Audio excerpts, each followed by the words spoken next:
Hey, what's up? Serpentine19 here with another episode of Industry Talk.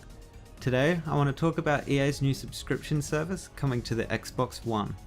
Before I get into my thoughts about this, first, let's take a look at what this subscription will get you.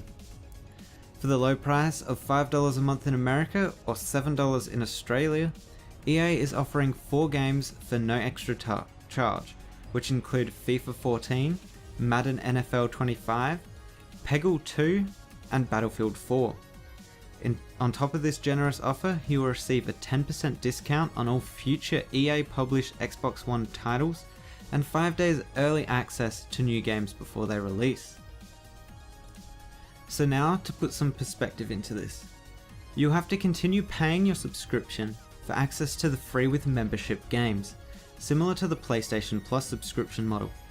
Future games coming to the Xbox One that will receive the 10% discount are really only sports games.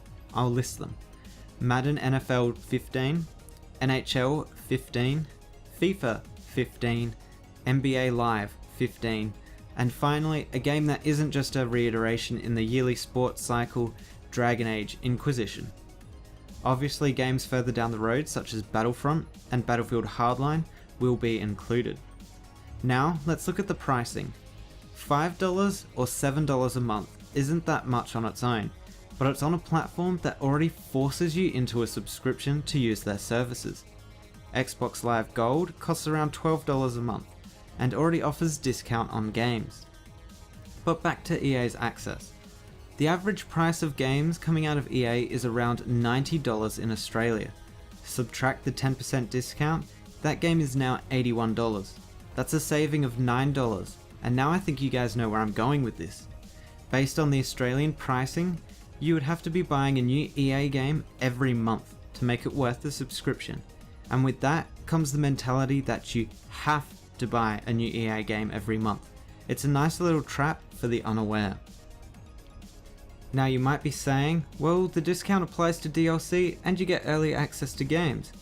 Again, using Australian based pricing, DLC is usually around $20, giving you a saving of $2 when you buy it, requiring 3 DLC purchases to make up the sub cost. Obviously, you can mix and match your new game and DLC purchases, but these are just examples. As for the early access, it just means EA games will be delayed by 5 days just to give access members something special, which is just stupid and not only affects the Xbox One, but all systems. Hopefully this access subscription stays on the Xbox One and dies on the Xbox One. Sony has realized that this service is utter bullshit and rejected it for the PlayStation 4. This service will have you continuously throwing money at EA for your imaginary 10% savings that you're paying back to them every month anyway. One way that this subscription would be beneficial is if EA gives you free copies of newish games similar to the PS Plus system every so often, but I don't think even EA has the catalogue to be able to sustain that.